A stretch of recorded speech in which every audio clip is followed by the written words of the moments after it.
Ella pagó 80 euros por un perro que nadie quería, que nadie miraba, y que un hombre había dejado atado a la reja del mercado municipal, con una nota que decía, lléveselo quien quiera. La nota llevaba 2 días ahí. Nadie lo había querido.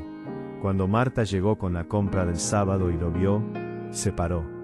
No porque supiera exactamente lo que estaba mirando. Se paró porque el perro la miró a ella de una manera que no supo ignorar. Pagó los 80 euros que pedía el hombre de la ferretería de al lado, que lo tenía vigilado por si alguien lo reclamaba. Se llevó al galgo a casa, y esa misma tarde llamó a su hermana, para decirle lo que había hecho. Su hermano le dijo que se había vuelto loca. Los empresarios del circuito, cuando se enteraron semanas después, dijeron exactamente lo mismo. Ninguno de ellos estaba en la pista el día que Marta les demostró que se equivocaban. Si alguna vez hiciste algo que todos llamaron locura, y resultó ser lo mejor que pudiste hacer, escríbelo aquí en los comentarios. Y dale like al video mientras descubrimos qué pasó después.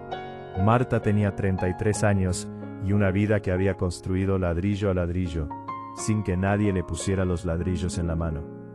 Desde los 18 había trabajado en distintas cosas, en una frutería, en una empresa de logística, en la administración de un colegio privado, aprendiendo de cada sitio lo que ese sitio podía enseñarle, y dejándolo cuando ya no había nada más que aprender, o cuando las condiciones no respetaban el tiempo que ella entregaba.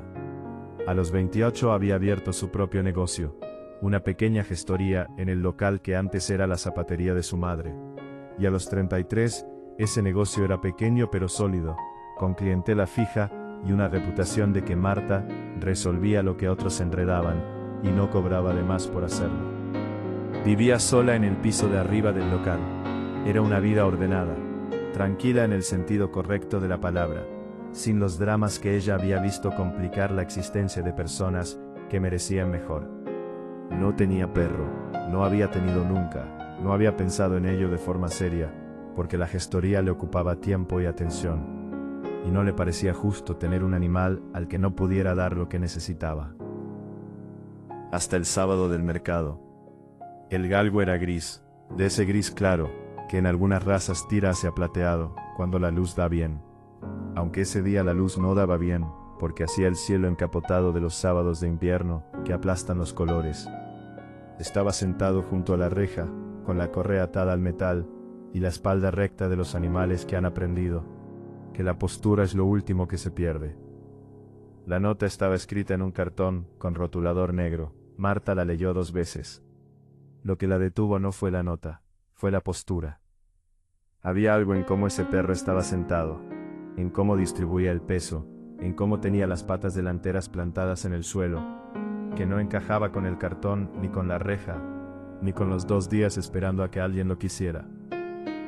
Era la postura de un animal que sabe exactamente lo que es, aunque las circunstancias hayan decidido ignorarlo.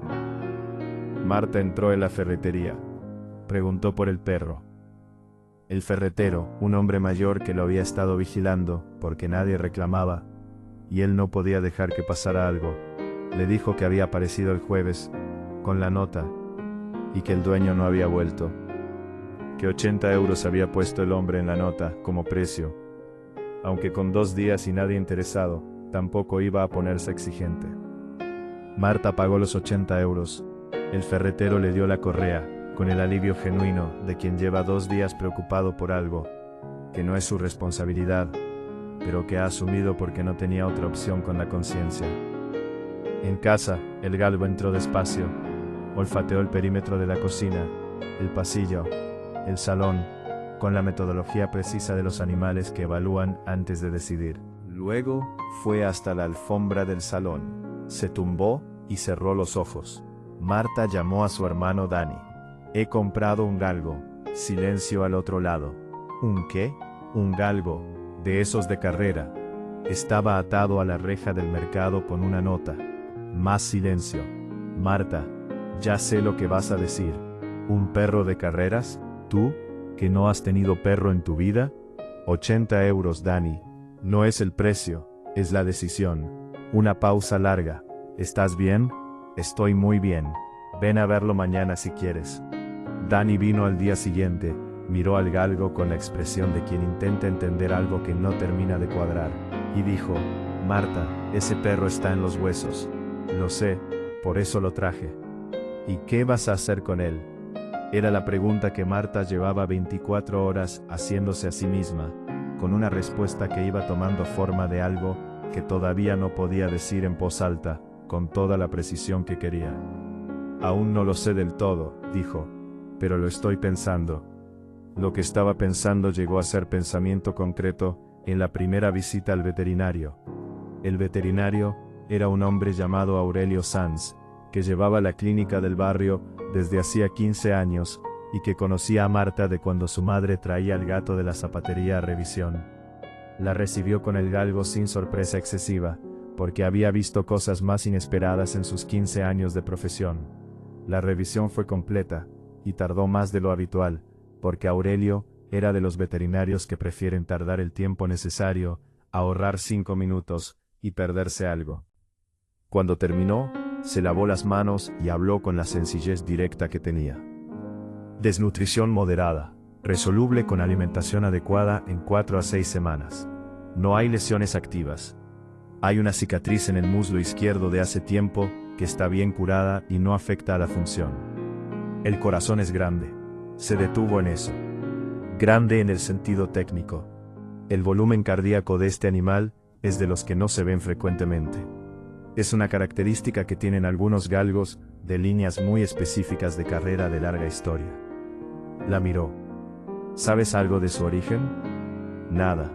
Ni chip, ni historial. Aurelio asintió.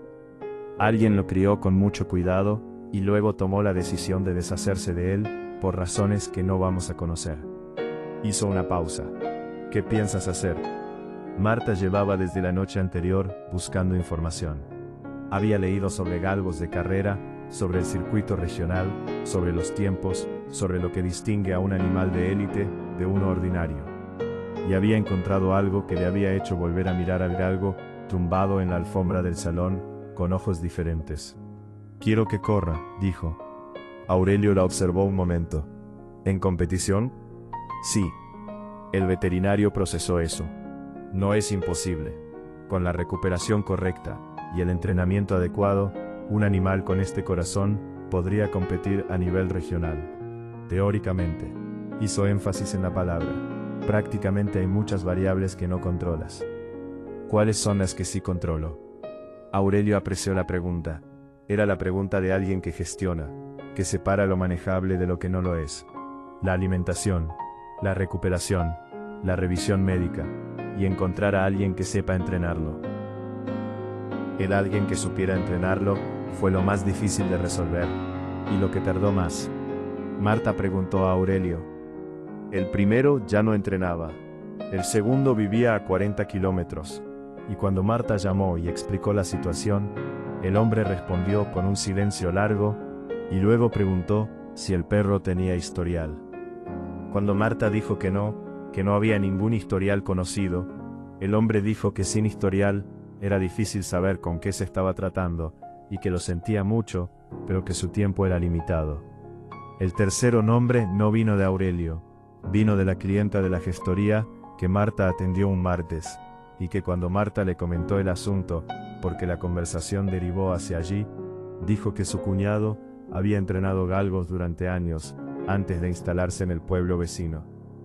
El cuñado se llamaba Isidro Menor, y tenía 62 años, una finca pequeña, con campo de entrenamiento que ya no usaba para nada de provecho, y la manera de hablar de quien ha visto muchas cosas y ha dejado de necesitar impresionar a nadie. Cuando Marta lo llamó, escuchó todo sin interrumpir. Luego preguntó cuándo podía venir a ver al perro. Vino el viernes siguiente. Estuvo 40 minutos en el patio pequeño que Marta había habilitado detrás de la gestoría para los paseos de recuperación. 40 minutos en los que no dijo prácticamente nada. Solo observó al galgo, que para entonces llevaba 3 semanas de alimentación correcta y había ganado suficiente peso para que el cuerpo empezara a mostrar lo que había debajo. Cuando los 40 minutos terminaron, Isidro se giró hacia Marta con la expresión de quien acaba de confirmar una hipótesis que todavía no había formulado del todo. Haz correr al perro, dijo. Aquí, aquí, suéltalo. Marta soltó la correa. El galgo olfateó el patio un momento, luego algo captó su atención. Un pájaro en el tejado, y por un segundo corrió. 4 o 5 metros. Pero, en esos 4 o 5 metros, hubo algo que Isidro vio y que hizo que sus brazos, que había tenido cruzados todo el tiempo, se descruzan solos. ¿Cuánto pagaste por él?, preguntó. 80 euros, respondió. Isidro se quedó callado un momento. Luego dijo, llevo 40 años en esto. He entrenado buenos perros, alguno muy bueno. Este es diferente. Una pausa. No te voy a decir que va a ganar porque no lo sé. Pero lo que hay en ese animal no lo compras con dinero. ¿Me ayudas? Isidro la miró directamente. Sí, pero en mi finca, con mis normas, con el tiempo que necesite, sin atajos. Sin atajos, confirmó Marta. El galgo se llamó Risco desde esa noche, porque cuando Marta buscó una palabra que tuviera que ver con el riesgo, y con la valentía encontró esa. Un acantilado, un borde desde donde se salta sabiendo que hay algo al otro lado, aunque no lo veas todavía. El entrenamiento en la finca de Isidro empezó 3 semanas después, cuando Aurelio confirmó que Risco había alcanzado el peso mínimo necesario para iniciar trabajo físico progresivo. La finca tenía un campo de tierra firme que Isidro había mantenido en buen estado por hábito, aunque llevaba 2 años sin usarlo para nada serio. Lo preparó en 2 días con la eficiencia de quien lo ha hecho muchas veces y sabe exactamente qué necesita. La rutina fue construida por Isidro con 40 años de conocimiento y ajustada semana a semana según lo que el cuaderno de Marta iba mostrando. Porque desde el primer día Marta llegaba con el cuaderno y anotaba todo lo que Isidro decía y todo lo que ella misma observaba. Y Isidro, que al principio no había dicho nada sobre el cuaderno, empezó en la 3ª semana a pedirle que le leyera las notas de la sesión anterior antes de empezar la nueva. Risco aprendía de una forma que Isidro describió una tarde, mientras Marta anotaba, como que el perro no aprende las cosas, las recuerda. Era la única manera que encontró de explicar la velocidad con que cada corrección se integraba. Cada ajuste en la técnica de salida aparecía consolidado en la sesión siguiente. Cada trabajo nuevo se sumaba al anterior, sin borrar nada, construyendo una encima de la otra, como capas de algo que ya estaba ahí debajo, esperando ser descubierto. Marta conducía los 40 kilómetros de ida y vuelta a la finca cada mañana, antes de abrir la gestoría, y cada tarde cuando podía.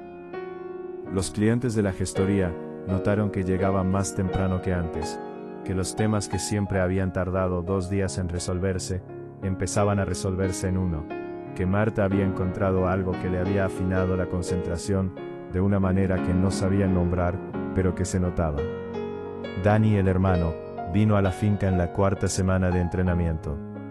Se quedó mirando a Risco correr durante 10 minutos, sin decir nada. Luego se giró hacia su hermana y dijo, ¿cuándo es la carrera? En 6 semanas. ¿Puede ganar?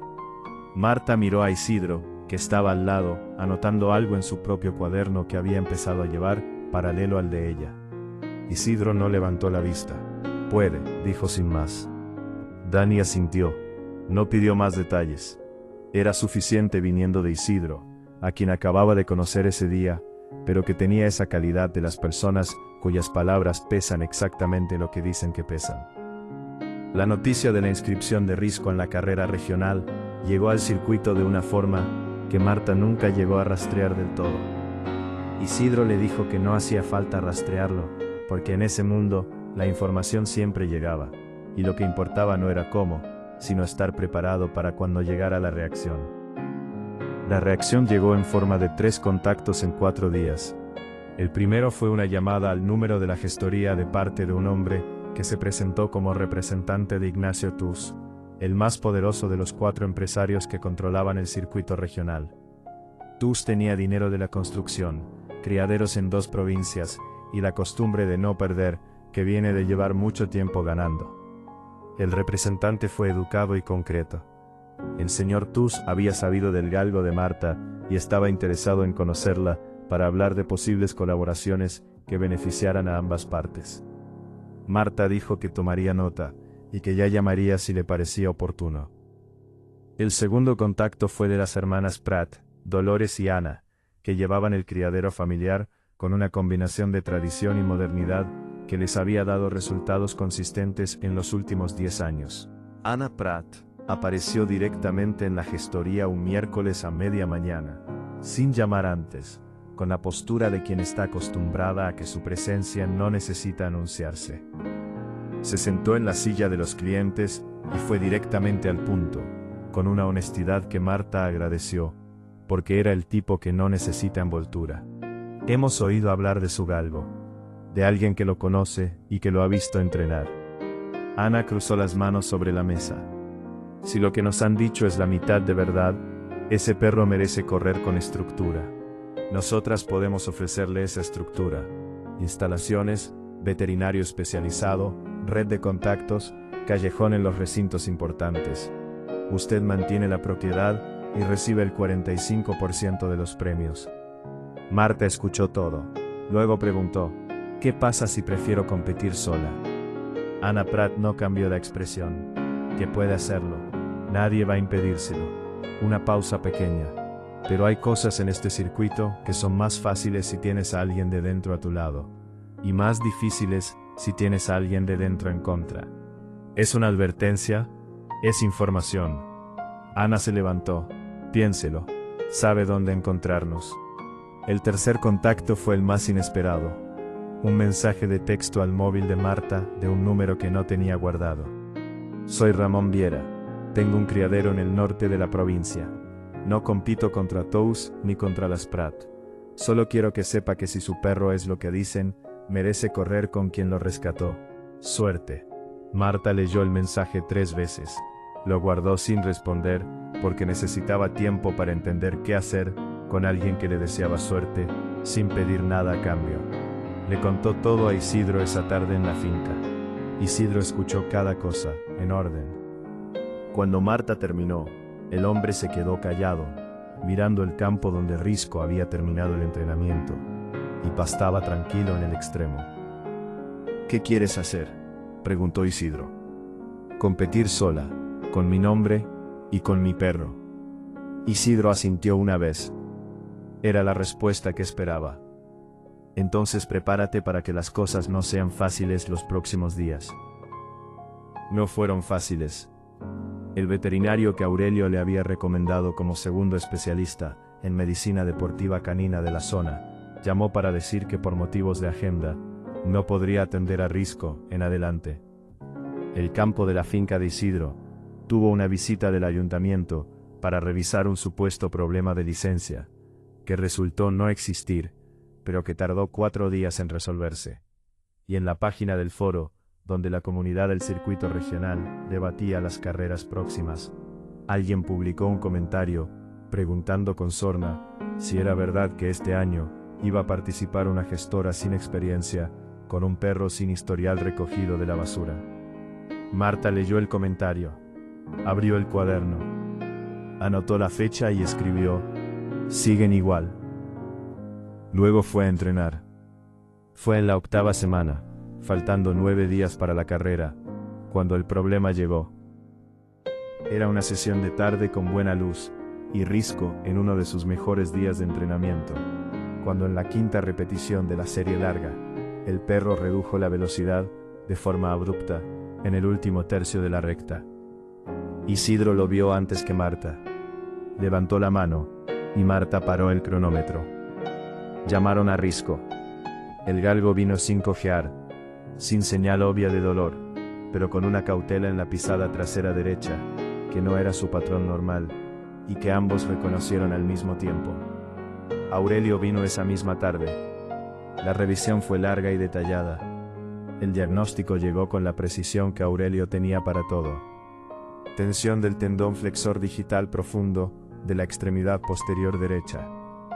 No era una rotura, ni una lesión grave. Era una sobrecarga que necesitaba reposo estricto durante 8 días seguidos antes de retomar cualquier trabajo de velocidad. ¿8 días?, dijo Marta. 8 días completos, confirmó Aurelio. La carrera es en 9. La matemática era tan ajustada que daba vértigo mirarla. 8 días de reposo estricto. Un día para confirmar la recuperación. El día de la carrera. Aurelio la miró con la honestidad que siempre tenía. Si el protocolo se cumple exactamente, hay margen. Si se acorta aunque sea un día, el riesgo de recaída en pista es real, y en pista es mucho peor que aquí. Marta asintió. Protocolo completo. Sin excepciones. Sin ninguna. Aurelio le explicó el tratamiento en detalle, con la misma meticulosidad que Marta usaba para los balances de sus clientes. Reposo activo con paseos muy suaves, 2 veces al día, de duración controlada. Compresas de frío en la zona afectada en los intervalos exactos que indicó. Alimentación ajustada para el periodo de menor carga física. Revisión a los 4 días para evaluar la evolución. Y revisión final al 8º día para el alta. Isidro se quedó esa tarde después de que Aurelio se fue.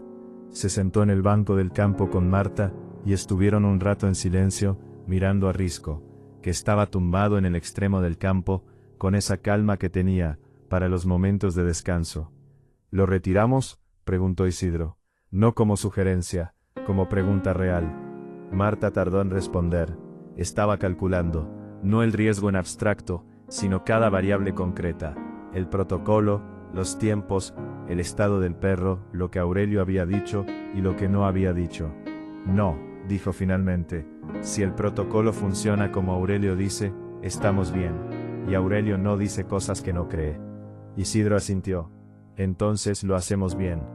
Los 8 días fueron los más largos del proceso completo, no porque hubiera duda real sobre la recuperación, sino porque la espera obligada, en un momento en que todo empujaba hacia adelante, tiene una forma específica de pesar que el cuerpo acusa, aunque la mente intente no hacerle caso. Marta mantuvo la rutina de la gestoría sin cambiar nada, porque cambiar algo habría sido reconocer que el peso existía y prefería no darle ese espacio. Atendía a los clientes, resolvía los balances, llevaba los cuadernos al día. Y cada mañana antes de abrir, y cada tarde al cerrar, iba con Risco al paseo suave que Aurelio había prescrito, cronometrado, con la compresa de frío preparada para cuando volvían. Isidro venía cada día aunque no había entrenamiento. Se sentaba en el banco del campo mientras Marta hacía el paseo, y cuando volvían revisaba a Risco con las manos. No para diagnosticar porque eso era trabajo de Aurelio, sino porque había aprendido en 40 años que los animales que están en recuperación necesitan manos conocidas, aunque no estén haciendo nada especial. Al 4.º día, Aurelio revisó y dijo que la evolución era mejor de lo esperado. Al 8.º día, la revisión fue larga, y cuando terminó el veterinario dijo que el tendón estaba en condiciones normales y que el alta era definitiva. ¿Puede correr mañana?, preguntó Marta. Puede correr mañana, confirmó Aurelio, con un calentamiento más largo de lo habitual y sin forzar la salida de cajón. El perro lo sabrá gestionar si el entrenamiento ha sido el correcto. El entrenamiento ha sido el correcto, dijo Isidro desde el lado. Esa noche Marta preparó todo lo que necesitaba para el día siguiente, con la misma meticulosidad que ponía en los cierres de trimestre de los clientes grandes. El material de Aurelio, la comida de Risco medida al gramo para la mañana, la ropa que llevaría, la ruta hasta el recinto calculada con el margen de tiempo que asegurara llegar sin prisa. Se fue a dormir a las 10 y durmió bien porque había aprendido de años de gestoría que el cansancio antes de un día importante es un lujo que no te puedes permitir y que dormir bien es también una decisión. La mañana de la carrera, Risco se despertó antes que ella. Cuando Marta abrió la puerta del cuarto donde dormía, el galgo ya estaba de pie, las orejas en alerta, con esa disposición que tenía los días de sesión intensa en el campo de Isidro. Como si supiera. Marta pensó que probablemente sí sabía, porque los animales que han sido entrenados bien aprenden a leer las señales del entorno con una precisión que a veces supera la de las personas. Le dio el desayuno medido, lo revisó con las manos, en el orden que Aurelio le había enseñado. Lo cargó en el coche, junto con el material. Isidro llegó en su propio coche. Salieron juntos hacia el recinto. El recinto de la carrera era la instalación más importante del circuito regional. Gradas de metal, pista profesional, carpas de participantes, con el despliegue que distingue a los que llevan años en ese mundo de los que llegan por primera vez. La operación de Tous tenía 2 animales con 5 personas de equipo por perro. Las hermanas Prat tenían una estructura similar. El criadero de Ramón Viera, que Marta no había esperado ver, tenía una carpa más discreta, pero igualmente profesional. Risco llegó con Marta e Isidro, sin carpa, sin equipo numeroso, con el cuaderno y la bolsa de material de Aurelio, y el conocimiento acumulado de meses, que no tenía ninguna bandera, pero que estaba en el cuerpo del animal, de una forma que cualquier entendido, en ese recinto, podría leer si miraba con atención. Las miradas llegaron de inmediato, con esa evaluación rápida, que clasifica antes de preguntar. Marta las recibió con la misma expresión que ponía, cuando entraba a negociar, con un cliente que había llegado creyendo, que iba a poder más que ella. Atención tranquila, y ninguna señal, de que el escrutinio la afectara lo más mínimo. Ignacio Tous se acercó el primero. Era un hombre de unos 60 años, con la contextura de quien ha trabajado físicamente en el pasado, y el porte de quien hace tiempo que solo trabaja con el dinero. Llegó con las manos en los bolsillos, casual, como si el paseo lo hubiera llevado hasta ahí, sin ninguna intención previa. Miró a Risco, con la evaluación de entendido que tenía para los animales. Tardó más de lo que Marta esperaba. «Está bien el galgo», dijo finalmente. El tono era el de quien concede algo que habría preferido no tener que conceder. «Gracias», dijo Marta. «¿Sigues sin querer hablar de colaboración?» «Sigo». Tous asintió con la paciencia de los que han aprendido que presionar en el momento equivocado es contraproducente. ¿Ha pensado en lo que pasa si el circuito no le abre las puertas de la misma manera después de hoy? He pensado en lo que pasa si el circuito sí se las abre, dijo Marta. Eso me parece más productivo. Tous la miró un segundo con una expresión que no era hostil y que tampoco era del todo amistosa. Era la expresión de alguien recalibrando. Luego asintió una vez y se fue. Ana Prat vino sola esta vez, sin su hermana. Se paró delante de Risco y lo miró durante un tiempo que Marta no interrumpió, porque era el tipo de evaluación que merece su espacio. Cuando terminó, miró a Marta. «Mi oferta sigue en pie si la quiere», dijo. «Sin urgencia». «Lo sé, gracias». Ana asintió. Luego dijo algo que Marta no esperaba. «Su entrenador es Isidro Menor, ¿verdad?» «Sí. Isidro entrenó al mejor perro que he visto correr en este circuito. Hace 18 años. Una pausa. Si confía en usted, eso dice algo». Se fue. Ramón Viera, el del mensaje de texto, se acercó el último y fue el más breve. Se presentó, miró a Risco con el respeto de quien sabe lo que está mirando y dijo simplemente: «Suerte, de verdad». No añadió nada más y se fue antes de que la situación se volviera más complicada de lo que necesitaba ser. Los participantes de la manga fueron llamados. 5 galgos. Risco en el cajón 3, resultado del sorteo, una posición que Isidro había analizado la noche anterior con el conocimiento de esa pista específica, y que había concluido que era neutral, con una ligera ventaja en la segunda curva, si el animal gestionaba bien el primer tramo. Marta llevó a Risco hasta el cajón. El galgo entró con la calma que tenía para todo, sin acusar el ambiente del recinto, sin el nerviosismo que algunos animales muestran en la primera carrera real. Se colocó. Las orejas giraron ligeramente hacia adelante, los ojos en la pista. Era la postura de la reja del mercado, la espalda recta de lo que sabe exactamente lo que es, aunque las circunstancias hayan decidido ignorarlo. Marta puso la mano en su flanco un segundo. El corazón latía fuerte y regular, con ese volumen que Aurelio había descrito el primer día como grande en el sentido técnico. Luego se retiró a la zona designada. Isidro estaba al lado, con los brazos cruzados y la vista en la pista. No dijo nada. Llevaban suficiente tiempo trabajando juntos para saber cuándo las palabras no añaden nada. Tous estaba en las gradas, primera fila, de pie. Las hermanas Pratt juntas, un poco más atrás. Diera sentado, tranquilo. Sonó la señal. 5 cajones se abrieron y 5 cuerpos salieron, con ese estallido de energía concentrada que siempre es el mismo y siempre diferente.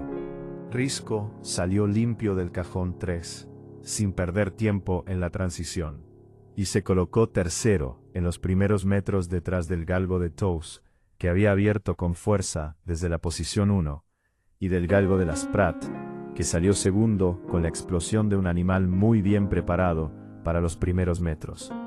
Primera curva, Tous adelante, Pratt segundo, Risco tercero.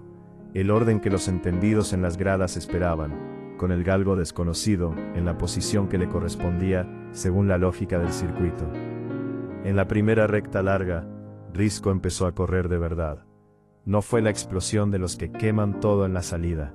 Fue esa apertura progresiva de zancada que Isidro había visto en las primeras semanas y que el entrenamiento había refinado hasta convertirla en algo preciso, controlado, que sabía exactamente cuándo y cómo soltarse. El espacio entre Risco y el galgo de las Pratt empezó a cerrarse de una manera que cambió el murmullo de las gradas. Pasó al galgo de las Pratt antes de la mitad de la recta. Entró en la última curva a 3/4 de cuerpo del galgo de Tous. En la primera fila de las gradas, Tous se había cruzado los brazos.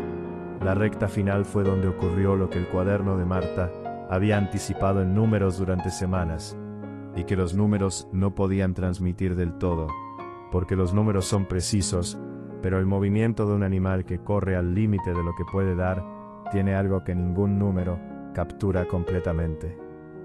Risco se puso a la altura del galgo de Tous a 50 metros de la línea.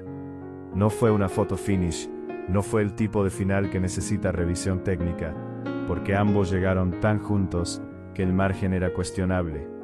Fue con una claridad que fue creciendo en los últimos 30 metros, hasta que en los últimos 10, el margen era de medio cuerpo, y en la línea era de 3/4, y el locutor no tuvo que revisar ningún sistema para decir el resultado.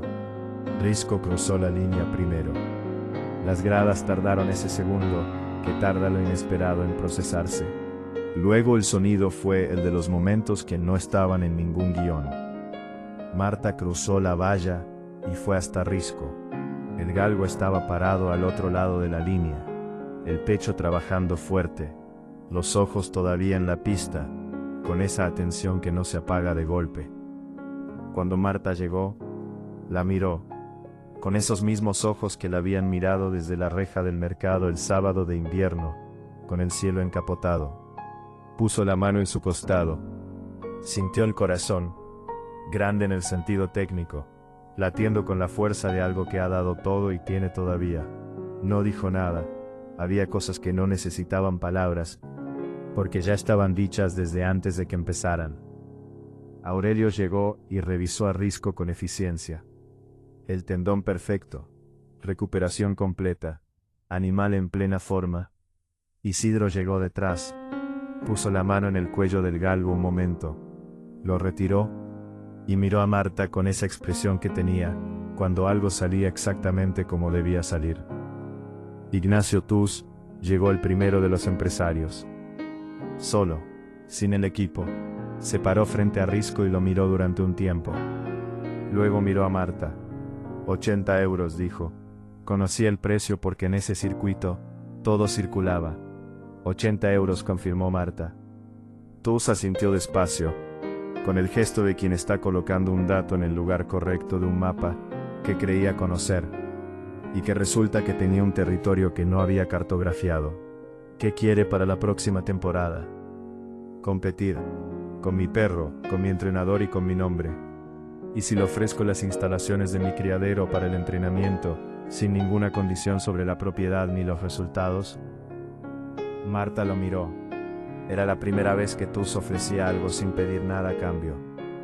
Era una manera de decir algo que no estaba diciendo en voz alta. Lo consultaré con Isidro y le diré. Tus extendió la mano. El empresario se fue sin añadir más, con la dignidad de los que saben perder, porque han ganado suficiente para saber que perder también es parte del juego. Las hermanas Pratt vinieron juntas. Dolores, que era la que habitualmente no hablaba en público, fue la que dijo: Isidro tenía razón. Hace 18 años y hoy. Eso fue todo. Se fueron. Ramón Viera pasó al final, cuando la mayoría del recinto ya se dispersaba. Se paró junto a Marta y dijo: Le mandé ese mensaje porque alguien debería haberlo mandado hace 12 años y no lo hizo. Hizo una pausa. Me alegra que haya competido sola. Marta lo miró. ¿Por qué? Porque los que compiten solos cuando podrían no hacerlo son los que cambian cómo funciona un circuito. Se fue. En el camino de vuelta, Risco dormía en el asiento trasero, con la profundidad de los animales que han dado todo lo que tenían y descansan sin deuda. Isidro conducía. Marta miraba la carretera, que era la misma carretera de siempre, pero que esa tarde tenía una luz diferente. O quizás era ella la que miraba diferente.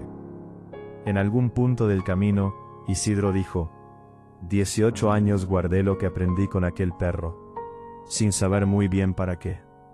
Marta tardó en responder. ¿Y ahora lo sabes? Isidro condujo un tramo en silencio. Ahora lo sé. Llegaron al pueblo cuando las últimas luces del día todavía alcanzaban los tejados. Marta acomodó a Risco en su rincón, puso agua fresca, la ración de la noche.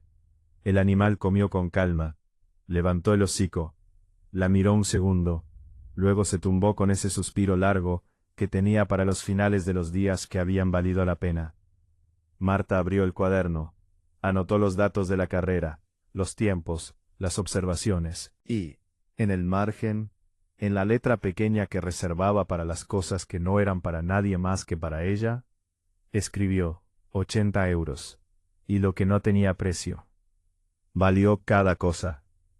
Cerró el cuaderno y se quedó sentada en el suelo junto a Risco, hasta que el piso se enfrió y tuvo que levantarse, que fue bastante tiempo después. No olvides dejar tu like, suscribirte al canal y activar la campana. Comparte esta historia con quienes saben que la locura de hoy puede ser la sabiduría de mañana, y que lo que el mundo llama imposible, a veces solo necesita a alguien que decida no creerlo.